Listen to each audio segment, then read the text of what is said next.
Hello friends, I am Sandhya. Welcome to all in my English session. In the last session, we have seen explanation of poem Basketful of Moonlight.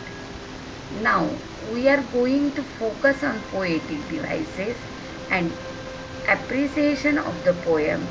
First we see poetic devices. Let's see. Poetic devices means a form of literary devices used in poetry that create rhythm, intensity of feeling and memorable images in the poems. मराठीमध्ये काव्यरचना करताना उपयोगात आणलेली वेगवेगळी साधनं म्हणजे poetic devices. मराठीत याला काव्य साधनं असेही म्हणतात. कवी याचा वापर गेयता, भावनेची तीव्रता म्हणजेच आपल्याला आनंद झाला असेल, दुःख असेल, प्रेम असेल, राग असेल, तिरस्कार असेल, या गोष्टींचा वापर किंवा या भावना दाखवण्यासाठी वापरली जाणारी साधनं. तसंच काही वेळेला एखादी काव्यात्मक असणारी गोष्ट मनात घर करून राहील अशीही मांडणी पोएटिक डिव्हाइसेसमुळे केली जाते. Now we can study the poem through the following poetic devices. First, rhyming words. 2, rhyme scheme. And third, figures of speech. There is no rhyming word and rhyme scheme in the poem Basketful of Moonlight. Okay. We have seen the poem has no any rhyme scheme. It is in free verse. Free verse poems have no regular meter of rhythm. They don't follow a proper rhyme scheme. These poems do not have any set rules. This type of poem is based on normal pauses and natural rhythmical phrases. मुक्त छंदामधली ही कविता, मुक्त छंदामध्ये लिहिल्या गेलेल्या कवितांमध्ये कोणत्याही काव्य साधनांचा वापर केला जात नाही. रूल्स आणि रेग्युलेशन काव्य लिहितानाचे यामध्ये वापरले जात नाही. या कवितांमध्ये नैसर्गिक असणाऱ्या रोजच्या वापरामधले शब्द आणि त्याचबरोबर या ठिकाणी आपल्याला पाहिजे तिथे पॉजेस असे घेऊन ही कविता सुंदर बनवण्याचा प्रयत्न कवी करत असतो. Next important point is the figures of speech. A figure of speech is a word or phrase using figurative language. And again, a figure of speech is a word or phrase used in the non-literal sense for vivid effect. म्हणजे या ठिकाणी figure वापरून वेगवेगळ्या पद्धतीचे कवितेला effect देण्याचा प्रयत्न कवी आपल्या काव्य साधनांमधनं करत असतो.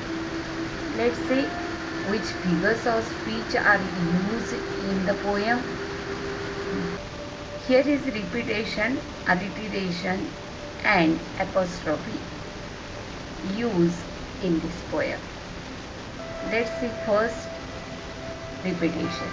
Repetition is a poetic device in which a word and phrase are repeated 2 or more times.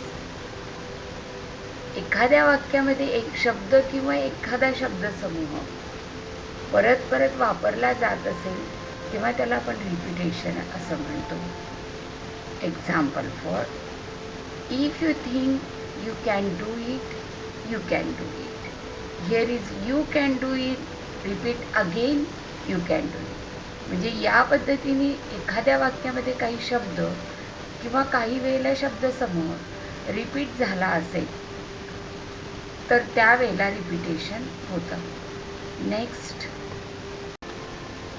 Here is alliteration.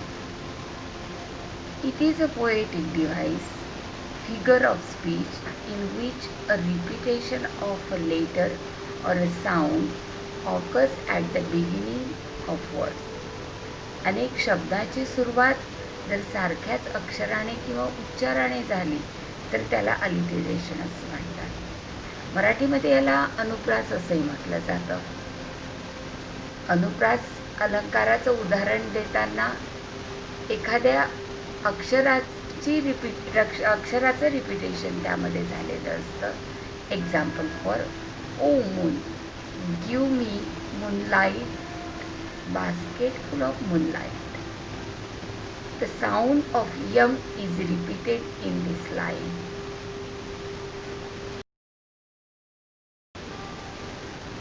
Next is apostrophe. When a character in a literary work speaks to an object or an idea as if it is a living person, it gives a dramatic effect to the literary work. जेव्हा कवी कवितेतील एखाद्या वस्तूला किंवा कल्पनेला ती जिवंत व्यक्ती असल्यासारखे संबोधतो तेव्हा त्याला ॲपॉस्ट्रॉफ असं म्हटलं जातं. त्यामुळे त्या वाक्याला एक नाट्यमय स्वरूप असं प्राप्त झालेलं असतं. याची उदाहरणं आपण मागच्या कवितेत सुद्धा पाहिली. आत्ता उदाहरण आहे, O rose how sweet you smell and how bright you look. इथे आपण उदाहरण जे बघितले याच्यामध्ये त्या फुलाशी बोलतोय तो. म्हणजे आपल्या कवितेमध्ये मुलगा हा चंद्राशी बोलतोय. चंद्र त्याच्याशी बोलणार नाही आहे, पण तो माझ्या समोर आहे आणि मी त्याच्याकडे एक विनंती करतो, त्याच्याशी गप्पा मारतो. या पद्धतीची काव्यरचना असेल तर त्याला ॲपॉस्ट्रॉफी असं म्हटलं जातं. Second point is appreciation of the poem. Appreciation of the poem, to enjoy the poem through the construction of the poem, subject of poem, thoughts, feelings, events, expressions, structure and figures of speech. We can write appreciation of poem using the following points: title, poet or poetess, theme, central idea, rhyme scheme, figures of speech, special features, type of the poem, implied meaning, imagery, favorite line or lines, why I like or don't like the poem. या सगळ्या मुद्द्यांचा विचार किंवा अभ्यास आपण मागच्या कवितेचा अभ्यास करताना ॲप्रिसिएशन लिहिताना केला. आपण 8 मुद्दे इथे पाहिले आहेत. परीक्षेच्या दृष्टिकोनातून आपल्याला 5 मुद्दे विचारले जातात. पेपरमध्ये जे मुद्दे दिलेले असतील, जे पॉईंट्स दिलेले असतील त्यानुसारच आपल्याला ॲप्रिशिएशन लिहायचं असतं. आपण आता आपल्या कवितेचं ॲप्रिसिएशन इथे दिलेलं आहे, ते नीट वाचायचं आहे आणि यामध्ये तुम्हाला ॲडिशनल पॉईंट काय टाकता येतात ते तुम्ही टाकायचे. बघूयात. नाव here is the poem basket full of moonlight. न appreciation of the poem. First, title. The title of the poem is Basket Full of Moonlight. Poet. The poem is written by Sunil Sharma. Theme or central idea: the loneliness of a child in a village and his positive thinking. Rhyme scheme. No rhyme scheme. This is in 3 words. Figure of speech: repetition, alliteration, apostrophe.